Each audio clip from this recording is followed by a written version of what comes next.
Bismillahirrahmanirrahim. Assalamualaikum warahmatullahi wabarakatuh. Alhamdulillahi rabbil alamin, wassalatu wassalamu ala ashrafil anbiya'i wal mursalin, habibina Muhammadin wa ala alihi wa ashabihi ajma'in wa man tabi'ahum bi ihsanin ila yaumiddin wa sallama tasliman katsira. Amma ba'd. Ikhwani akhwati rahimani wa rahimakumullah jami'an, jemaah salat maghrib Masjid Bayangkara yang dimuliakan oleh Allah Subhanahu wa taala. Tidak lupa, tidak bosan untuk terus bersyukur kepada Allah Subhanahu wa taala atas segala limpahan anugerah nikmat yang telah Allah Subhanahu wa taala bagikan kepada kita. Yang dengan kebaikan dan nikmat tersebut kita bisa melanjutkan kehidupan kita, memperbaiki dunia kita, memperbaiki akhirat kita, dan mendekatkan diri kita kepada Allah Subhanahu wa taala. Dan besar harapannya agar duduknya kita saat ini di masjid ini, di rumah, dari rumah Allah Subhanahu wa taala, dinilai pahala oleh Allah Subhanahu wa taala, bernilai ibadah di sisinya. Alhamdulillah kita bertemu kembali di kajian Rabu Maghrib di Masjid Bayangkara ini dengan pembahasan yang sama, dengan kitab yang sama, yaitu kitab Al-Kabair karya Imam Al-Zahabi rahimahullahu taala rahmatan wasi'ah. Di mana pada kitab ini kita membahas tentang dosa-dosa besar. Dan tentunya seringkali kita ulang, kita mengetahui dosa tersebut bukan untuk melakukannya, tapi justru untuk menghindar darinya. Sebagaimana dikatakan, araftu syarra la li syarri walakin bitawqih, faman la ya'rifu syarra waqa'a fihi. Aku mengetahui keburukan bukan untuk melakukannya, justru untuk menghindarinya. Karena orang yang tidak tahu keburukan sangat dikhawatirkan justru dia jatuh kepada keburukan tersebut. Dan para sahabat radhiyallahu taala anhum ajma'in di masa Rasul sallallahu alaihi wasallam, mereka bertanya kepada Rasul sallallahu alaihi wasallam tentang banyak perkara. Di antaranya apa yang disampaikan oleh sebagian sahabat, di mana sahabat mengatakan, dahulu banyak sahabat ini bertanya kebaikan kepada Rasulullah, tapi aku bertanya tentang keburukan agar aku bisa menghindari keburukan tersebut. Jadi kebaikan dipelajari, diketahui ilmunya, keburukan juga. Dosa penting seorang muslim mengetahui mana dosa, mana tidak, mana dosa kecil, mana dosa besar, agar dia bisa bersikap dengan benar dalam langkah-langkah dalam kehidupan yang dia ambil. Maka mempelajari hal tersebut penting. Oleh karenanya Imam Al-Zahabi rahimahullah ta'ala menulis kitab ini. Dan bukan hanya beliau saja, banyak ulama lainnya menulis tentang dosa-dosa besar. Begitu juga ayat dalam Al-Quran Al-Karim, hadis-hadis Rasul SAW menyebutkan dosa-dosa itu, menyebutkan siksaan-siksaan dan hukuman-hukuman bagi perbuatan keji yang disebutkan dalam Al-Quran dan juga sunnah Rasul SAW. Dan begitulah manusia. Manusia ini terkadang harus diberikan peringatan. Agar dia menghindari sesuatu harus diberikan peringatan. Ini kelalaian kita sebagai manusia. Maka peringatan-peringatan tersebut perlu kita pahami, kita ketahui, kita pelajari untuk kita buat jarak yang jauh antara diri kita dengan keburukan dan dosa-dosa tersebut, terlebih dosa-dosa besar. Pada pertemuan yang lalu sempat kita bahas tentang al-maks, di antara dosa besar. Dari dosa-dosa besar yang kita bahas dan masih dalam pembahasan memakan harta orang lain, di antaranya adalah al-maks, yaitu pajak, ngambil pajak dari orang lain, di mana kita tidak memiliki permodalan di usaha orang lain. Kita tidak menanam saham di sana, tapi kita mengambil bagian dari harta orang lain yang kita tidak memiliki modal di sana. Maka hal-hal seperti ini adalah perkara yang masuk di dalamnya mengambil harta orang lain dengan batil. Dan ini haram. Dan ini menunjukkan, sebagaimana kita sampaikan pada pertemuan yang lalu, menunjukkan bahwasannya Islam ini agama yang sangat menjunjung tinggi hak manusia. Dalam Islam, darah itu sangat dijaga, sehingga tidak diperbolehkan seseorang memudah-mudahkan perkara darah mengambil nyawa orang lain, membunuh fulan. Ini tidak menggambarkan keberanian dan kepahlawanan sama sekali. Ketika yang dibunuh adalah orang yang tidak berhak untuk dibunuh, maka dia jatuh kepada dosa yang besar. Begitu juga harta. Di antara penjagaan Islam terhadap muslim yang lain adalah hartanya. Tidak boleh seseorang mengambil harta orang lain. Tidak boleh. Walaupun sepeser, tidak boleh. Itu kezaliman. Dan Rasulullah SAW mengatakan al-zulmu zulmatu yaumal qiyamah. Kezaliman itu kegelapan di hari kiamat nanti. Maka hati-hati ya. Jangan kita kepingin harta orang lain. Jangan kita terdorong untuk merebut kenikmatan yang dimiliki oleh orang lain daripada harta-harta yang dia miliki. Menjarah, mencuri, menipu, segala macam bentuk mengambil harta orang lain dengan cara yang batil yang tidak dibenarkan oleh syariat, maka ini perkara yang bukan ringan. Akan Allah Subhanahu wa Ta'ala tarik perkaranya sampai nanti di hari kiamat dibahas oleh Allah Subhanahu wa Ta'ala. Nah, kemudian kita masih bersama dosa besar yang lainnya yang akan kita bahas pada malam hari ini adalah aklul haram wa tanawuluhu ala ayyi wajhin kan. Ini bagian terakhir daripada dosa besar yang berkaitan dengan harta orang lain. Secara umum beliau mengatakan dosa besar yang berikutnya adalah aklul haram, makan yang haram. Wa tanawuluhu ala ayyi wajhin kan, dan menggunakan harta haram tadi dengan berbagai macam caranya. Karena jika disebutkan makan harta haram, maksudnya bukan makan saja, makan menggunakan, menempati, berfoya-foya, menikmati perkara yang diharamkan oleh Allah Subhanahu wa Ta'ala.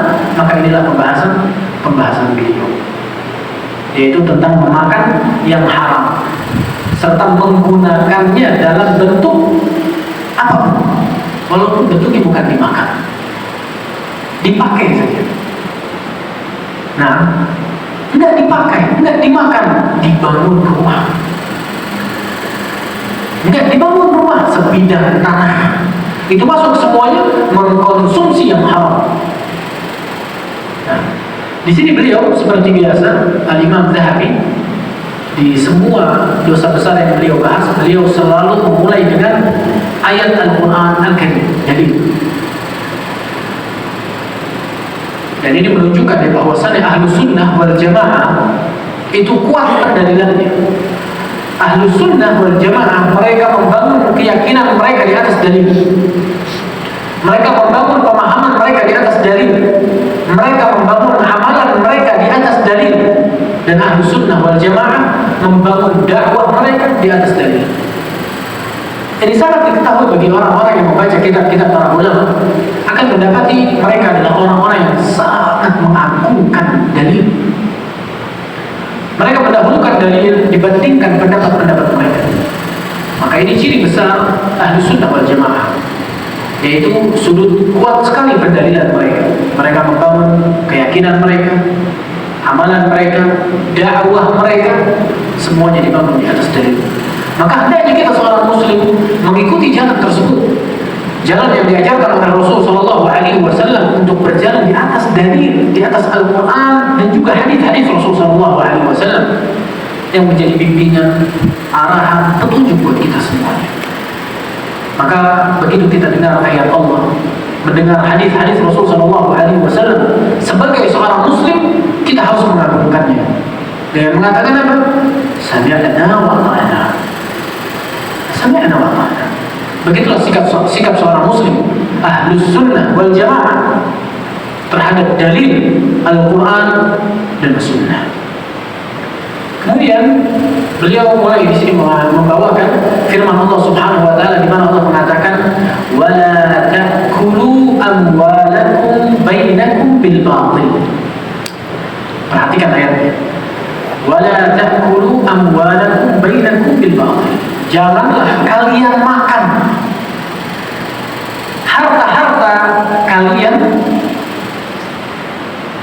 antara sesama muslim dengan cara yang batil. Dengan cara yang batil. Walaupun digunakan untuk perkara yang baik, untuk disedekahkan, untuk diinfakkan ke orang fakir, miskin yang membutuhkan, tapi ketika didapatkan harta tersebut dengan cara yang halal, maka kita harus ingat hadis Rasulullah SAW, Innallaha thayyibun la yaqbal illa thayyiban. Allah itu maha baik, tidak akan menerima kecuali yang baik. Ingin berinfak, ingin bersedekah, gunakan harta yang halal. Yang halal jangan pernah kepingin harta yang halal. Kata Allah, janganlah kalian makan di antara kalian, di antara harta kalian dengan cara yang batil, dengan cara yang tidak pernah dibenarkan oleh syariat. Kemudian Imam Zahabi di sini mengatakan, ai la yakul ba'dukum mala ba'din bil ba'din. Artinya, kata beliau, tidak diperbolehkan seseorang di antara kalian mengambil harta yang lainnya dengan cara yang tidak dibenarkan. Termasuk di dalamnya memanfaatkan kebodohan orang lain dalam menggunakan harta. Itu sangat jelas sekali dari apa yang disampaikan oleh Abdullah ibnu Abbas, salah seorang sahabat yang dikenal sebagai turjumanul Quran, orang yang memiliki keistimewaan ilmu yang dalam tafsir Quran. Ibnu Abbas mengatakan ketika menafsirkan ayat yang tadi kita bacakan, beliau mengatakan yakni bil yaminil batilah al kadhibah, yakni mengambil harta orang lain dengan sumpah palsu. Jual mobil, gak pernah tabrakan ini mobil, demi Allah gak pernah tabrakan. Ini udah paling murah, ini mobil bagus, padahal pernah tabrakan dan parah, dan dia tahu hal tersebut. Bersumpah dengan sumpah palsu untuk mendapatkan harta. Gak pernah kena banjir di mobil. Nah, dan dia bersumpah dengan sumpah palsu untuk melegalkan dosa besar yang dia lakukan. Nah,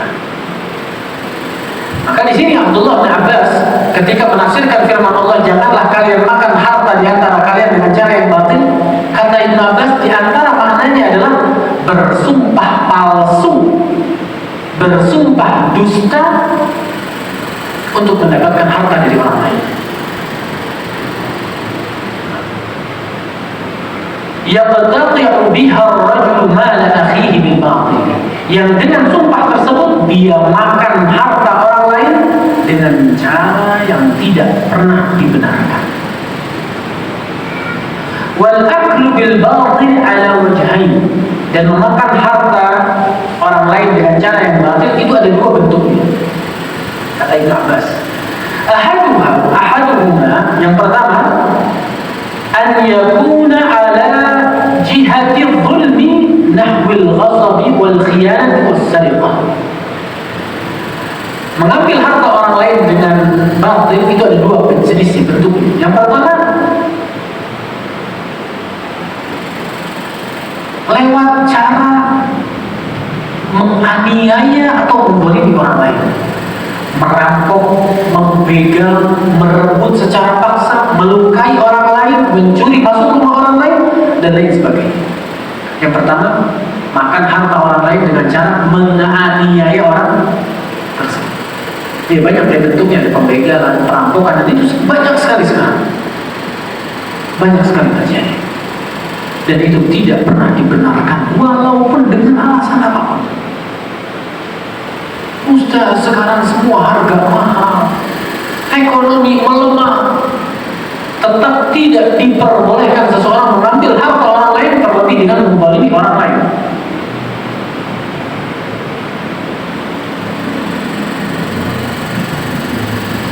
Wathani, bentuk yang kedua, ala jihadil hazal wal la'ib, kalladhi yu'khadhu fil qimar wal malahi wa nahwi dzalik. Yang kedua, mengambil harta orang lain dengan cara membodoh-bodohi orang lain. Kemudian mengambil harta lewat permainan, masuk di dalamnya perjudian yang ternyata sudah diatur siapa yang menang dan siapa yang kalah. Dibuat permainan yang permainan tersebut menutup pintu menang. Permainan yang lalai saja. Orang bayar, melempar apa, dan dibuat sudut yang menipu sebenarnya. Maka ini termasuk tipuan yang diharamkan, dan ini dikatakan bukan oleh kita, bukan oleh ulama kita, oleh sahabat besar bernama Abdullah bin Abbas.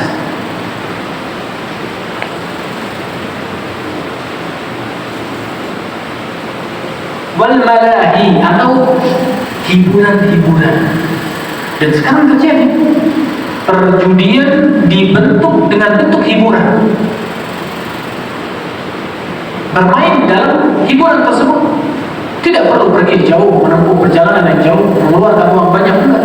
Semuanya ada di sini. Game online, judi online, harta hangus seketika. Tapi orang, kecanduan nih. Bayangkan, perjudian itu bisa menghilangkan harta orang seketika.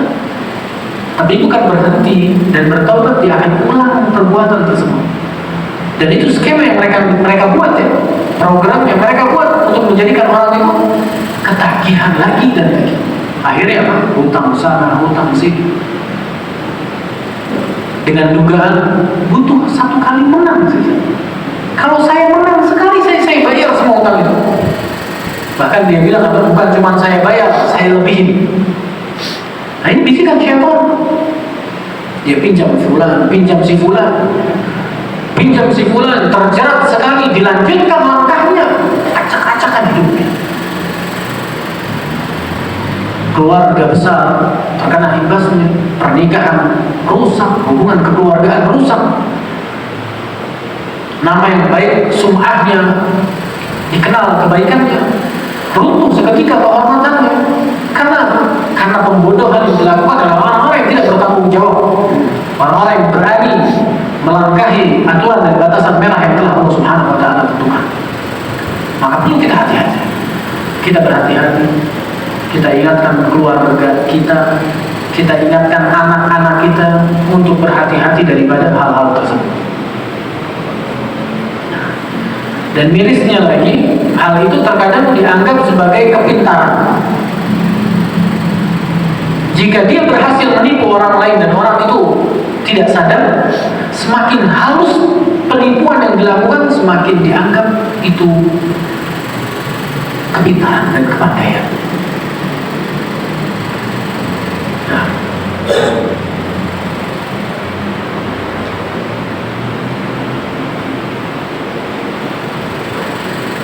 kemudian juga beliau di sini menyebutkan hadis yang diriwayatkan oleh Imam Al-Bukhari rahimahullah taala dalam kitab Sahih bahwasanya Rasulullah sallallahu alaihi wasallam bersabda,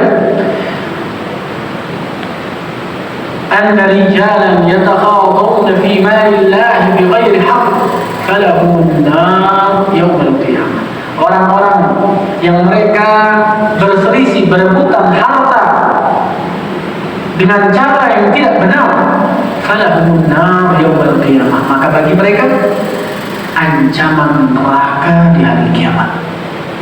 Rasulullah SAW. Ini bukan main-main ya, ketika kita diingatkan dengan neraka ini bukan main-main. Itu ancaman yang sangat berat sekali. Di mana Rasulullah SAW menyebutkan, yu'ta yaum al-qiyamah bi an'ami ahli al-ardh. Atau kama sallallahu alaihi wasallam. Di hari kiamat nanti akan didatangkan salah seorang yang paling banyak mendapatkan nikmat di dunia. Didatangkan di hari kiamat. Fayuhmasu fin nari ghamsatan wahidah. Kemudian dicelupkan dia ke neraka satu celupan saja. Kemudian diangkat dan ditanya oleh Allah Subhanahu wa taala, "Hal marra bika syarrun qad?" Apakah kamu pernah merasakan kepedihan? Apakah kamu pernah merasakan kebaikan? Orang ini mengatakan, aku tidak pernah merasakan kebaikan apapun. Lupa dia. nikmat dunia yang dia rasakan hilang, lupa semua. Kenapa? Karena siksaan neraka, satu celupan saja.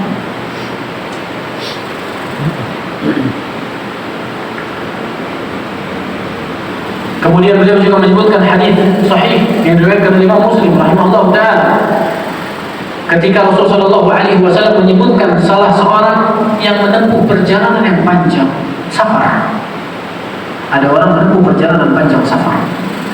Ash'as akbar, menempuh perjalanan yang jauh, yutilus safar, panjang safar. Rambutnya berdebu, bajunya lusuh, menunjukkan kondisi yang sangat lemah sekali. Dan kondisi seperti itu adalah kondisi yang mengundang pertolongan Allah Subhanahu wa taala. Menempuh perjalanan panjang, lelah, rambut berdebu, kondisi badan lusuh, capek, lelah. Itu adalah perkara dan kondisi yang akan mendukung pertolongan dari Allah Subhanahu wa taala. Tapi orang ini kemudian angkat tangan. Yamuddu yadahu ila sama, mengangkat kedua tangannya ke atas langit, berdoa. Dia mengatakan, ya Rabb, ya Rabb. Safar, kondisi berat, lusuh, rambut berdebu, mengangkat tangan, kemudian bilang, ya Rabb, ya Rabb. Ini semua rangkaian yang menunjukkan doa seorang hamba seharusnya dikabulkan. Tapi kemudian Rasulullah SAW mengatakan, wa mat'amuhu haram, tapi dia makan haram. Wa mashrabuhu haram, minumannya pun haram.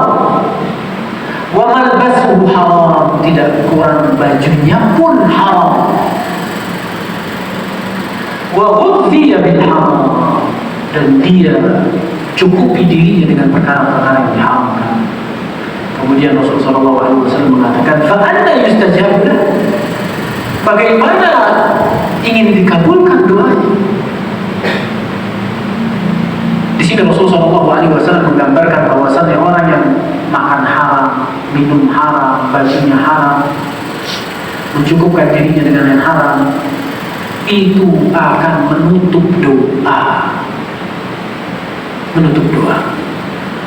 Maka ini koreksi kita bersama juga ya. Barangkali ada doa, keinginan, harapan kita yang belum dikabulkan oleh Allah Subhanahu wa taala, barangkali karena ada makanan kita yang haram, baju kita yang haram, minuman kita yang haram. Bukan hanya jenisnya yang haram saja. Ustaz, afwan, saya gak pernah makan babi, gak pernah minum minuman keras, gak pernah makan dan minum minuman yang diharamkan. Yang dimakan makanan yang dihalalkan dan minuman yang dihalalkan. Tapi cara mendapatkannya yang haram itu membuat sesuatu tersebut haram. Maka ini perlu diperhatikan. Dan dari Anas ibn Malik radhiyallahu taala anhu, dia berkata, aku berkata kepada Rasulullah sallallahu alaihi wasallam, ya Rasulullah, doakanlah, mintakanlah kepada Allah untuk menjadikanku orang yang terkabul doanya. Maka Rasulullah sallallahu alaihi wasallam mengatakan, jadi Anas bin Malik minta Rasulullah untuk dijadikan orang yang terkabul doanya. Ya Rasulullah, jadikan aku orang yang terkabul doanya. Apa kata Rasulullah? Ya Anas, wahai Anas, ajib kasbak tujab da'watukum, perbaiki asupanmu, perbaiki mata pencaharianmu, maka doamu akan dikabulkan, kata Rasulullah SAW.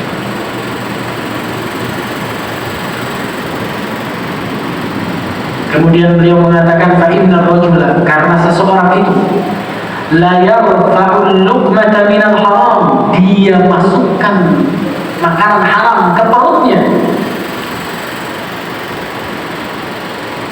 fala yustajabu lahu da'watun arba'ina yawman, makanan haram yang disuapkan ke mulutnya menyebabkan doanya tidak dikabulkan 40 hari.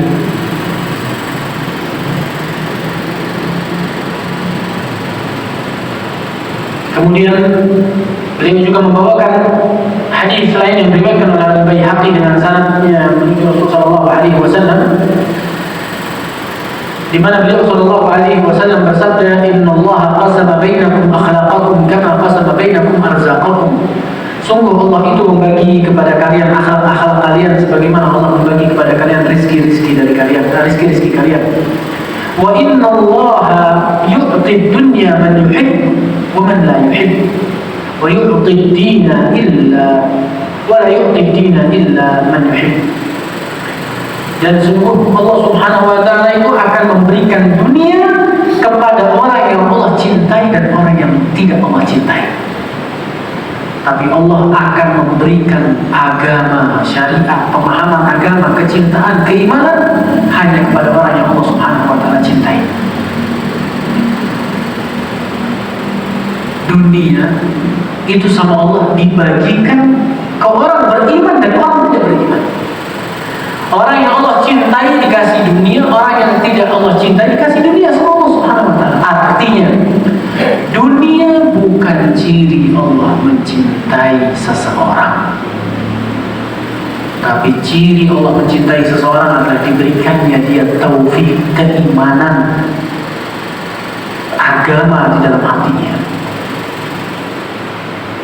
Dan itu kita perhatikan ya. Ada orang beribadah setiap hari, diberikan harta oleh Allah Subhanahu wa ta'ala. Ada juga orang kufur, tidak beriman sama Allah Subhanahu wa ta'ala, tidak kenal Allah bahkan. Kehidupannya gemerlap, berisikan dosa, maksiat. Dikasih dunia luar biasa oleh Allah Subhanahu wa ta'ala. Bahkan Rasulullah SAW dalam hadis yang lain mengatakan apa? Dunia itu tidak lebih hina atau lebih hina dibandingkan bangkai kambing. Suatu ketika Rasulullah SAW melewati bangkai kambing, putus kupingnya, rusak hidung kambing tersebut, bangkai dan rusak bangkainya. Kemudian Rasulullah SAW mengatakan, siapa yang mau kambing ini dengan 1 dinar? Kemudian para sahabat mengatakan, ya Rasulullah, gratis ini dari mana ya Rasulullah? Ini bangkai dan kondisinya buruk sekali. Kemudian beliau Sallallahu Alaihi Wasallam mengatakan, dunia itu lebih hina dibandingkan bangkai kambing ini.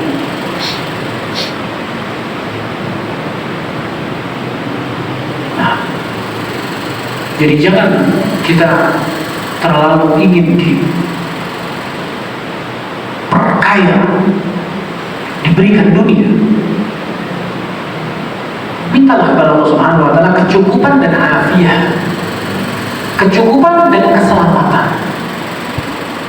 harta yang berkah. Itu yang kita minta sama Allah Subhanahu wa ta'ala. Apa yang kita harapkan dari harta yang haram, yang mungkin bisa dinikmati, bukan tidak bisa dinikmati, bisa dibuat beli makanan-makanan enak, bisa membuat kita puas syahwatnya, bisa. Harta haram bikin perut kenyang, bisa. Tapi kita harus korbankan keberkahan yang kita butuhkan sebenarnya. Harus dikorbankan itu. Karena nggak ada berkahnya harta haram itu. Bahkan menghilangkan keberkahan. Maka jangan pernah mengharapkan harta berlebihan, jangan. Minta sama Allah kecukupan dan minta keberkahan. Bukan berarti minta harta nggak boleh, minta harta boleh sama Allah Subhanahu wa ta'ala, tapi harta yang berkah. Orang di luar yang nggak punya agama, nggak kenal, nggak pernah sujud sama sekali, nggak pernah sholat, nggak kenal Islam, dikasih harta banyak apa enggak? Banyak. Nggak usah ngomong ada apa enggak, banyak apa enggak? Banyak. Tapi iman tidak diberikan sama Allah kecuali kepada orang yang Allah cintai. Rasulullah itu, kata Aisyah radhiyallahu ta'ala anha, kami pernah melewati beberapa kali hilal atau hilalain, 1 hilal atau 2 hilal. Para ulama di sini mengatakan 3 bulan artinya. Di rumah kami tidak nyala kompor, nggak nyala. tidak masak. Rumah siapa itu? Rumah orang yang paling dicintai oleh Allah Subhanahu wa Ta'ala di atas muka dunia ini. Rumahnya Rasulullah SAW. 3 bulan nggak bisa masak. Kemudian sahabat tanya, "Wa ta'amukum?" Apa yang kalian makan? Kata Aisyah, "Al-aswadan." At-tamr wal ma'. Air dan kurma. Allahu Akbar. Air dan kurma. Makanya kata Rasul sallallahu alaihi wasallam dalam hadisnya yang sahih, beliau mengatakan, "Baitun la tamrata fi jiya'un ahlu." Rumah yang tidak ada kurma di dalamnya, maka penghuninya kelaparan. Karena memang di zaman beliau itu kurma dimiliki. Tapi ternyata rumah Rasul sallallahu alaihi wasallam pernah sepi daripada api untuk memasak. Bukan beliau berarti orang yang gimana ini katanya dicintai sama Allah kok melarat hidupnya. Bukan melarat. Ini yang menyadarkan seseorang kehidupan hakiki di dunia itu seperti itu. Beda sama orang yang terus dapat nikmat. Kata Allah Subhanahu wa Ta'ala, "Annama numli lahum." Kami ulur dia. Dikasih sama Allah. Tapi istidraj, diberikan kenikmatan sama Allah Subhanahu wa Ta'ala sampai dia berada di kondisi yang sangat buruk sekali, Allah binasakan dia. Terlebih di zaman sekarang ini, teman-teman yang dimuliakan oleh Allah Subhanahu wa Ta'ala. Sekarang kalau dulu yang bisa kita lihat orang kaya yang ada di daerah kita saja. Wah, rumahnya besar, punya mobil dia. Siapa yang bisa kita lihat? Orang yang bisa kita lihat di daerah kita saja. Sekarang kita bisa lihat orang di luar kota, kita bisa lihat orang di ibu kota, kita bisa lihat orang di negara adidaya di luar yang kekayaannya. Obrolan sekarang, Ronaldo itu uangnya gol sekali uangnya. Ini perlu kita perbaiki kacamata kita sebagai seorang muslim agar tidak rusak hati kita. Karena kalau kita tetap menggunakan kacamata keliru dalam melihat dunia, hanyut kita dalam gemerlapnya. Teman-teman yang dimuliakan oleh Allah Subhanahu wa Ta'ala, maka kita harus ingat hadis ini. Sesungguhnya Allah memberikan dunia kepada yang Allah cintai dan kepada yang Allah tidak cintai. Bahkan Rasulullah sallallahu alaihi wasallam mengatakan apa? Inna dunya 'inda Allah la ta'dil janah ba'udah. Atau kata sallallahu alaihi wasallam, dunia itu di sisi Allah tidak mengimbangi satu sayap nyamuk. Antum tahu nyamuk? Hewan yang nggak ada pelihara itu, nggak ada yang pelihara nyamuk, nggak ada. Hewan yang kecil sekali. Kalau kita tepak nyamuk. Dunia kata Rasulullah sallallahu alaihi wasallam tidak setara dengan satu sayap nyamuk. Dengan itu kita bunuh-bunuhan. Dengan dunia tersebut kita tipu orang lain dan kita ambil hartanya. Ini kegilaan yang luar biasa. Terlebih sekali lagi di zaman sekarang ini, zaman yang tersingkap semuanya, terlihat semuanya, sehingga orang bisa berharap memiliki rumah seperti fulan, kendaraan seperti fulan, rekening bank yang sampai baru takdir. Allahu Akbar. Bayangannya kalau punya rumah 5, punya gedung 10 lantai, terus sampai dia nggak sadar ternyata imam mengucapkan apa? Assalamualaikum warahmatullahi wabarakatuh. Assalamualaikum warahmatullahi wabarakatuh. Selesai sholatnya dan pikirannya habis untuk berhayal mendapatkan dunia seperti apa yang didapatkan oleh Qarun dan orang-orang bersamanya. Nah, masuk waktu azan Isya.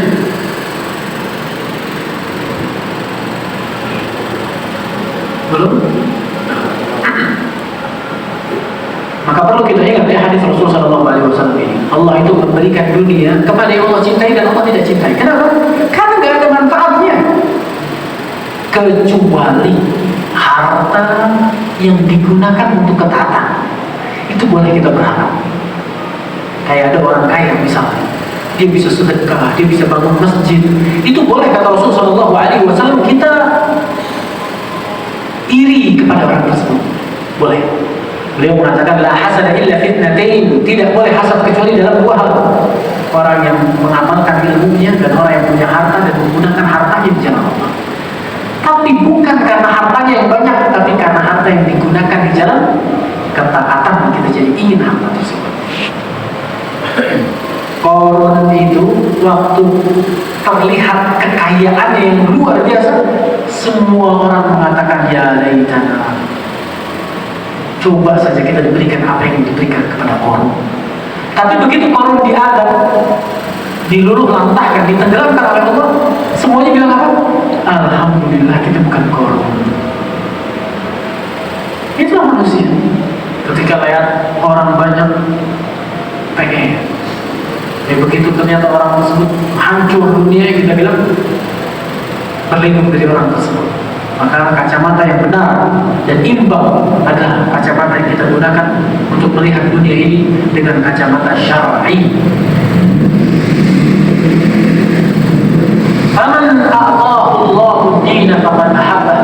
Barang siapa yang Allah berikan agama, maka Allah telah cinta padanya. Allahu Akbar. Bisa ke masjid, rumah gak jauh dari masjid, mudah ikut kajian, bisa ngaji, tahu cara sholat yang benar, tahu cara wudu yang benar, anak-anak soleh-solehah. Alhamdulillah. Wah, itu nikmat yang besar, dan itu ciri Allah cinta pada si fulan tersebut. Dikasih kemudahan bisa haji, dikasih kemudahan bisa umroh, menuntut ilmu. Alhamdulillah. Alhamdulillah. Maka itulah ciri bahwasanya Allah Subhanahu wa taala mencintainya. Barang siapa yang Allah berikan agama, maka Allah, artinya Allah cinta padanya.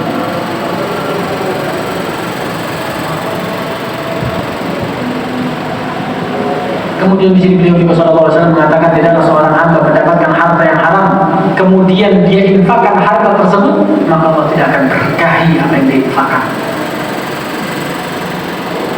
Dan tidaklah dia bersedekah dengan harta yang haram kecuali Allah tidak akan menerima dan akan meninggalkan sedekahnya. Nah, dan ini aneh lagi ya.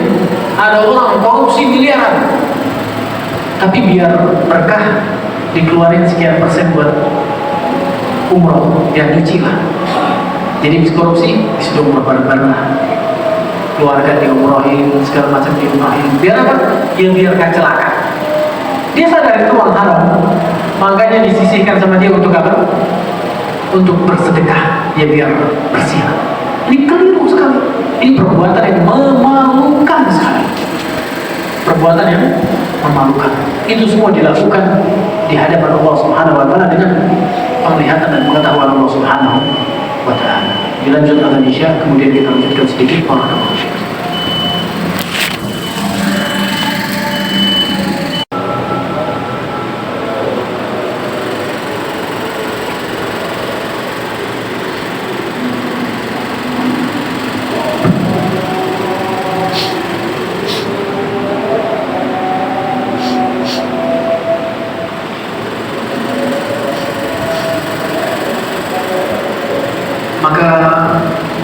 Siapa saja yang masih terlibat dengan transaksi haram, siapa saja yang masih terlibat dengan jual beli barang haram, siapa saja yang masih terlibat dengan transaksi-transaksi yang haram, maka hendaknya mereka bertaubat kepada Allah Subhanahu wa taala.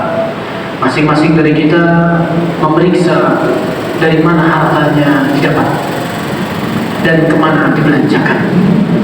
Tanyakan hal tersebut kepada diri kita masing-masing sebelum kita ditanyakan oleh Allah Subhanahu wa taala. Jangan kita masukkan perkara yang haram kepada diri kita, keluarga kita, anak keturunan kita. Terlebih sampai merasa biasa atau bahkan kecanduan ya, dengan perkara-perkara yang diharamkan oleh Allah Subhanahu wa taala. Maka masing-masing cek diri, Masing-masing memeriksa kondisi dirinya. Jangan sampai ternyata transaksi yang selama ini dia lakukan ternyata haram. Barang yang dia jual belikan ternyata haram. Ketika itu memang ternyata ada dalam diri kita dan usaha kita, hendaknya kita bertaubat pada Allah Subhanahu wa taala. Dan pintu taubat terbuka lebar. Terbuka lebar. Beranikan diri kita untuk keluar dari lingkaran-lingkaran yang diharamkan oleh Allah Subhanahu wa taala. Beranikan diri kita untuk keluar dari apa yang diharamkan oleh Allah Subhanahu wa taala. Walaupun sudah bertahun-tahun kita melakukan hal tersebut, tetap pintu taubat terbuka. Maka hendaknya kita bertaubat kepada Allah Subhanahu wa taala, kembali ambillah jalan yang dihalalkan oleh Allah Subhanahu wa taala. Makan makanan sederhana itu lebih baik, lebih afdal jauh dibandingkan orang yang makan di hotel mewah bersama sahabatnya mungkin dengan orang-orang yang dicintainya, tapi hasilnya dia bisa mendapatkan hal tersebut dari hasil yang haram. Gak ada keberkahan sama sekali. Hari ini dia tertawa dan puas dengan apa yang dia makan, tapi nanti akan Allah Subhanahu wa taala minta pertanggungjawabannya. Badan kita ini bukan punya kita, sehingga kita seenak kepala kita sendiri masukin apapun ke badan kita, enggak. Badan ini amanat dari Allah Subhanahu wa taala yang Allah perintahkan untuk dijaga. Tidak boleh kita masukkan ke badan kita hal-hal yang diharamkan oleh Allah Subhanahu wa taala. Kemudian di sini beliau membawakan hadis Rasul sallallahu alaihi wasallam di mana beliau mengatakan, "Innallaha la yamhu as-sayyi'a bis-sayyi' walakin yamhu as-sayyi'a bil hasan." Allah itu tidak akan menghapuskan keburukan dengan keburukan, tapi yang akan Allah hapuskan keburukan itu akan Allah Subhanahu wa taala hapuskan dengan kebaikan. Jadi kalau ada orang mencuri, kemudian dia sedekahkan bagian hasil curiannya, itu tidak akan menghapus keburukannya, karena sedekah dengan uang haram itu keburukan, dan keburukan tidak bisa membersihkan keburukan. Yang bisa membersihkan keburukan adalah kebaikan. Kalau kemarin hartanya haram, bertaubat, cari rezeki yang halal, itulah yang akan menghapuskan dosa-dosa kita. Dan juga dalam hadis yang lain yang diriwayatkan oleh Umar bin Khattab radhiyallahu taala, oleh Abdullah bin Umar radhiyallahu taala anhuma, bahwasanya Rasulullah sallallahu alaihi wasallam mengatakan, "Ad-dunya hulwatun khadirah." Dunia itu manis dan hijau. Manis rasanya, hijau nikmat dipandangnya. Itu dunia. Man iktasaba fiha malan min hillihi wa anfaqahu fi haqqihi ataahu Allah wa awrathahu fi jannatihi. Barang siapa yang di dunia ini mencari rezeki yang halal, kemudian dia infakkan rezeki halal tersebut, maka Allah akan berikan dia pahala dan akan Allah masukkan dia ke surga. Wa man iktasaba fiha malan min ghairi hillihi, dan barang siapa yang mencari di dunia tersebut harta yang tidak halal, wa anfaqahu, kemudian diinfakkan bukan di jalan yang benar, maka Allah akan masukkan dia ke nerakanya Allah Subhanahu wa taala, darul hawan, tempat yang sangat hina sekali. Terlebih orang yang sudah mendapatkan harta yang banyak biasanya menggunakan harta tersebut untuk apa?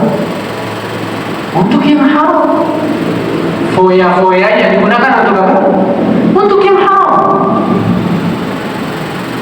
Sedikit sekali orang yang kemudian bersyukur pada Allah Subhanahu wa taala menggunakan nikmat tersebut dalam ketaatan kepada Allah Subhanahu wa taala. Kalau itu dilakukan, kopi juga jatuh. Tapi orang kalau udah punya harta banyak, dia pengen puaskan hawa nafsunya. Dia bisa pergi ke sana kapan saja. Dia bisa beli apa saja kapan saja. Dan fitnah di zaman sekarang terbuka sekali. Fitnah wanita, fitnah luar biasa. Yang dengan harta tersebut semua fitnah dekat. Subhanallah. Dan uang haram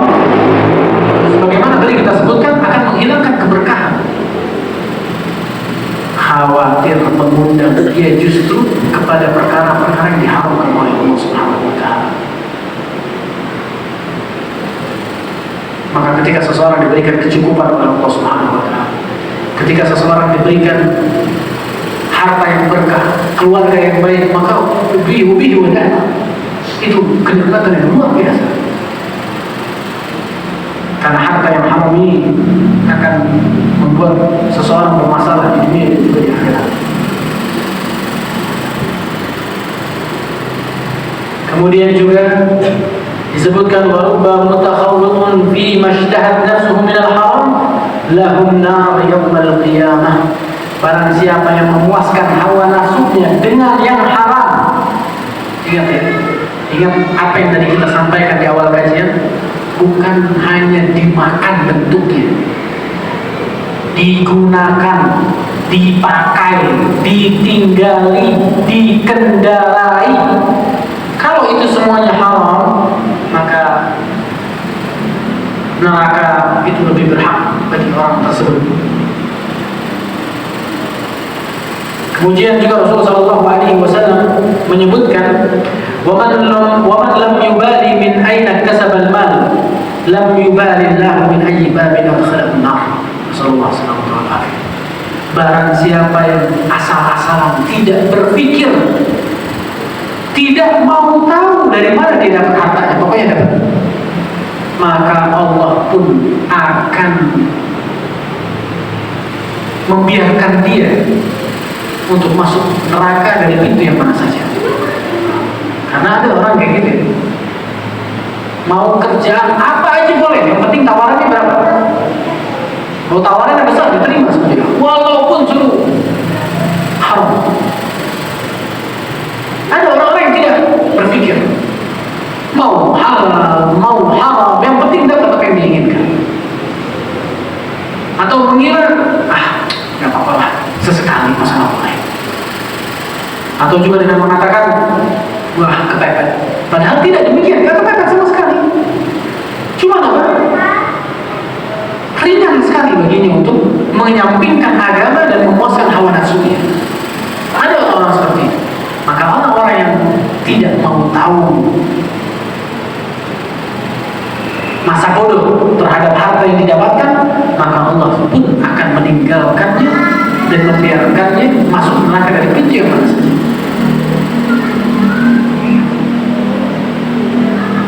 Kemudian juga Rasulullah SAW menyebutkan dalam hadis yang diriwayatkan oleh Abu Hurairah radhiyallahu ta'ala anhu, di mana beliau mengatakan, li an yaj'ala ahadakum fi fihi turaban, li an yaj'ala ahadakum fi fihi turaban khairun min an yaj'ala fi fihi harama. Seseorang memenuhi mulutnya dengan pasir lebih baik dibandingkan dia penuhi mulutnya dengan perkara yang diharamkan oleh Allah Subhanahu wa taala. Nah, sekali lagi dari atas meja ini, dari atas kajian ini, kita ingin mengingatkan diri ini pribadi dan juga teman-teman seluruhnya untuk kita kembali cek, untuk kita kembali lihat dari mana kita dapat rizki, dari mana kita dapatkan harta kita, dan kemana kita belanjakan harta kita.